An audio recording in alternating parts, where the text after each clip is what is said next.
Hey. Hey friends, are you ready? 3, 2, 1. Welcome back to our channel, Delisha Vlog. Hello everyone, అందరూ ఎలా ఉన్నారు? Hope everyone is doing safe and good. ఈ రోజు అయితే మనం ఒక స్పెషల్ ఫ్లవర్తో స్పెషల్ రెసిపీని అయితే తయారు చేయబోతున్నామండి.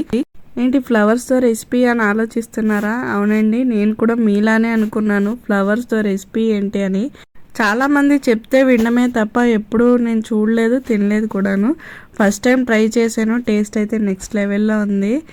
అండ్ తిన్న తర్వాత ఇంకా ఇంకా కావాలనిపిస్తుంటుంది అనమాట, అంత బాగుంటుంది టేస్ట్ అయితే. మేము ఊరెళ్ళి వస్తుంటే మాకు మార్గం మధ్యలో ఈ చెట్టు అయితే కనిపించిందండి. ఇది ఎక్కువగా గిరిజనులు చాలా ఇష్టంగా తింటారని విన్నాను. ఒకసారి ట్రై చేద్దాం కదా అని చెప్పి వెళ్ళి పువ్వులను అయితే సేకరించుకున్నామండి. ఈ పువ్వులను అయితే సేకరించుకొని మేమైతే ఇంటికి వచ్చేసామండి. సో ఇంటికి వచ్చిన తర్వాత ఈ కర్రీని అయితే ప్రిపేర్ చేసుకున్నాం. ఇప్పుడు ఈ కర్రీని ఎలా ప్రిపేర్ చేయాలో ఈ వీడియోలో అయితే చూసేద్దాం. సో వీడియోలోకి వెళ్ళే ముందు ఇంకా మన ఛానల్లో 300+ వీడియోస్ అయితే ఉన్నాయి. ఇంకా చూడని వాళ్ళు ఎవరైనా ఉన్నా మా ఛానల్ కొత్తగా చూసేవాళ్ళు వెంటనే మా ఛానల్ సబ్స్క్రైబ్ చేసుకోండి.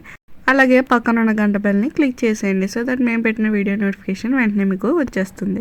సో ఇక్కడైతే మనం చూస్తున్నాం కదా, ఇవేనండి పువ్వులు, కంచెడు పువ్వులు మనం సేకరించుకున్నవి. సో ఇంటికైతే తీసుకొని వచ్చేసాం. మేము తీసుకున్న పువ్వులు అయితే ఇన్ని అయ్యాయండి.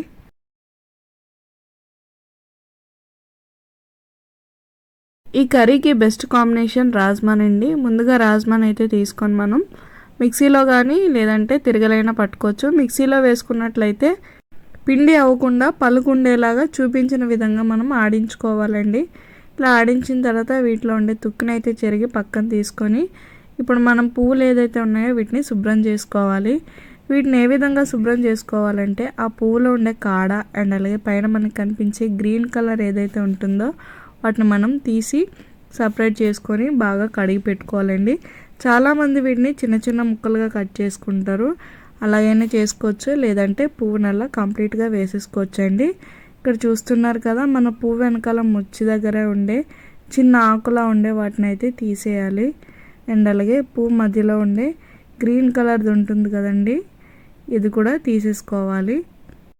వీటిని పాడేరు మార్కెట్లో కూడా అమ్ముతున్నారండి. మీరు ఎవరైనా పాడేరు వెళ్ళినట్లయితే ఒకసారి వీటిని ట్రై చేయండి. మీ ఎక్స్పీరియన్స్ని మన కమెంట్ సెక్షన్లో కమెంట్ చేసేయండి. ఇప్పుడైతే ఈ పువ్వులు మనం 2-3 సార్లు మంచినీటితో శుభ్రంగా కడిగి పక్కన పెట్టుకోవాలండి. మీ ఏరియాలో కూడా ఇలాంటి పువ్వులు ఉంటాయా? ఉంటే మీ ఏరియాలో ఈ పువ్వులను ఏమంటారో కామెంట్ చేసేయండి. ఇప్పుడు ఒక కుక్కర్ తీసుకొని కుక్కర్లో మనం కడిగి పెట్టుకున్న ఫ్లవర్స్ ఏవైతే ఉన్నాయో వాటిని వేసుకోవాలి. ఈ కర్రీని మనం కట్టెల పొయ్యిలోని కుండ పాత్రలో తయారు చేసుకుంటే టేస్ట్ ఇంకా బాగుంటుంది. సో ఇప్పుడు మనం కుక్కర్లోకి ఫ్లవర్స్ని యాడ్ చేసుకున్నాం కదా, దీనిలో ఇందాక మనం మిక్సీ పట్టిన పప్పు ఏదైతే ఉందో వాటిని 2-3 సార్లు శుభ్రంగా కడిగి ఫ్లవర్స్లోకి అయితే యాడ్ చేసేసుకోవాలి. కప్పు ఫ్లవర్స్ వేసినట్లయితే 2 to 3 టేబుల్ స్పూన్ రాజ్మాన్ అయితే వేసుకోండి. ఎక్కువగా వేసుకున్నట్లయితే ఫ్లవర్స్లో ఉండే ఫ్రేగ్రెన్స్ కానీ టేస్ట్ కానీ పోతుంది, పిక్కలు డామినేట్ చేసేస్తాయండి. ఒక 5 పచ్చిమిర్చిని తీసుకొని వాటిని రౌండ్గా చిన్న చిన్న ముక్కలుగా కట్ చేసుకొని వాటిని కూడా యాడ్ చేసేసుకోవాలి. అండ్ నెక్స్ట్ రుచికి తగ్గ సాల్ట్ని కూడా వేసుకోవాలి. 1/2 టేబుల్ స్పూన్ పసుపును కూడా వేసుకోవాలి. అండ్ అలాగే 1 టేబుల్ స్పూన్ కారాన్ని వేసుకోవాలి. ఈ కారాన్ని తగ్గించి వేసుకోవాలండి, ఎందుకంటే పచ్చిమిర్చిని ఎంత యాడ్ చేసుకుంటే టేస్ట్ అంత బాగుంటుంది. ఇప్పుడైతే మనం ఇందులోకి ఒక 1-1.5 స్పూన్ ఆయిల్ అయితే యాడ్ చేసుకోవాలి.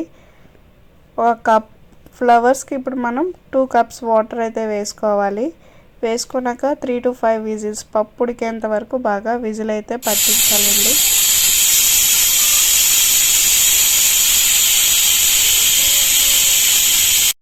విజిల్ తీసిన తర్వాత కర్రీ అయితే ఈ విధంగా ఉంటుందండి. పప్పు అయితే చాలా మెత్తగా ఉడికింది. ఇప్పుడు దీనిలో ఒక స్పెషల్ ఇంగ్రీడియంట్ని అయితే మనం యాడ్ చేసుకోవాలి. దాన్ని ఎలా తయారు చేయాలి ఇప్పుడైతే చూసేద్దాం. ముందుగా మనం కర్రీ చేసుకునే ఒక 2 గంటల ముందు బియ్యాన్ని అయితే నానబెట్టుకోవాలండి. ఒక 2 టేబుల్ స్పూన్ బియ్యం అయితే సరిపోతుంది. ఇప్పుడు నానబెట్టిన బియ్యాన్ని శుభ్రంగా కడిగి పెట్టుకోవాలి. ఈ కడిగిన తర్వాత వీటిని ఇప్పుడు మనం మిక్సీలోకి అయితే తీసుకోవాలి. నేనైతే ఇప్పుడు 3 టేబుల్ స్పూన్ బియ్యాన్ని అయితే తీసుకుంటున్నాను. వీటిలోకి మనం వేపిన ఎండుమిర్చి అండ్ అలాగే వెల్లుల్లిని యాడ్ చేసుకోవాలి. వీటిని బొగ్గుల పొయ్యిలో కాల్చుకొని తీసుకుంటే టేస్ట్ ఇంకా బాగుంటుంది. ఇప్పుడైతే దీనికి తగిన వాటర్ అయితే వేసుకొని మెత్తగా మిక్సీ పట్టాలండి. దీన్ని రాబా అని అంటారు. ఇందాక మనం తయారు చేసి పెట్టుకున్న కర్రీని ఒకసారి స్టవ్ పై పెట్టి స్టవ్ ఆన్ చేసుకొని దీనిలోకి మనం తయారు చేసి పెట్టుకున్న రాబాని అయితే యాడ్ చేసుకోవాలి. ఇలా యాడ్ చేయడం వల్ల కర్రీ అయితే చిక్కగా తయారవుతుందండి.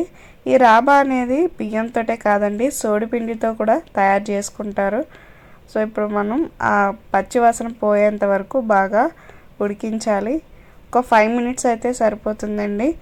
చూడండి, కర్రీ అయితే ఇప్పుడు ముద్దగా చిక్కగా అయిపోయింది కదా. ఇప్పుడు మనం దీన్ని అయితే పోపు పెట్టుకోవాలి. ముందుకు ఒక కడాయి తీసుకొని ఆయిల్ వేసుకొని ఒక 1/2 స్పూన్ ఆవాలను యాడ్ చేసుకోండి. అండ్ అలాగే 1/2 స్పూన్ జీలకర్రని కూడా యాడ్ చేసుకోవాలి. కాస్త వేగిన తర్వాత ఒక చిన్న ఉల్లిపాయని చిన్న చిన్న ముక్కలుగా కట్ చేసుకొని వాటిని కూడా యాడ్ చేసుకోవాలి. ఇందులో ఒక 2 ఎండుమిర్చిని కూడా యాడ్ చేసుకోవాలండి. అలాగే కరివేపాకును కూడా యాడ్ చేసుకొని బాగా వేగిన తర్వాత మన కర్రీలోకి అయితే పోపు వేసేసుకోవాలండి. పోపు వేసిన తర్వాత బాగా కలిపి తీసుకుంటే మన స్పెషల్ రెసిపీ అయిన కంచెడు పువ్వుల కర్రీ అయితే రెడీ అయిపోయిందండి. సో మీరు ఎప్పుడైనా ఈ కర్రీని టేస్ట్ చేసి ఉంటే కమెంట్ సెక్షన్లో ఎస్ అని కమెంట్ చేసేయండి. అండ్ మీకు ఎంతమందికి ఇది ఇష్టమో, ఎంతమందికి ఈ రెసిపీ తెలుసో కూడా కమెంట్ సెక్షన్లో అయితే కమెంట్ చేసేయండి. ఇప్పుడు ఈ రెసిపీని మనం రైస్లో సర్వ్ చేసుకొని టేస్ట్ చేసేద్దాము. సో నేనైతే రైస్ తీసుకున్నాను, రైస్లో కర్రీని కూడా తీసేసుకున్నాను. నేనైతే కర్రీని టేస్ట్ చేసేస్తున్నానండి. నెక్స్ట్ టైం మీకు ఈ పువ్వులు కనిపించిన ఈ మధ్య మార్కెట్లో కూడా దొరుకుతున్నాయి పాడేరులో. సో నెక్స్ట్ టైం ఎవరైనా పాడేరు వచ్చినట్లయితే ఖచ్చితంగా ఒకసారి ట్రై చేయండి. అండ్ మీ ఎక్స్పీరియన్స్ ఎలా ఉందో కమెంట్ చేసేయండి. సో ఇలాంటి మరిన్ని ఇంట్రెస్టింగ్ వీడియోస్ కోసం మన ఛానల్ అయితే లైక్, కమెంట్ అండ్ సబ్స్క్రైబ్ చేసుకోండి. Thank you for watching.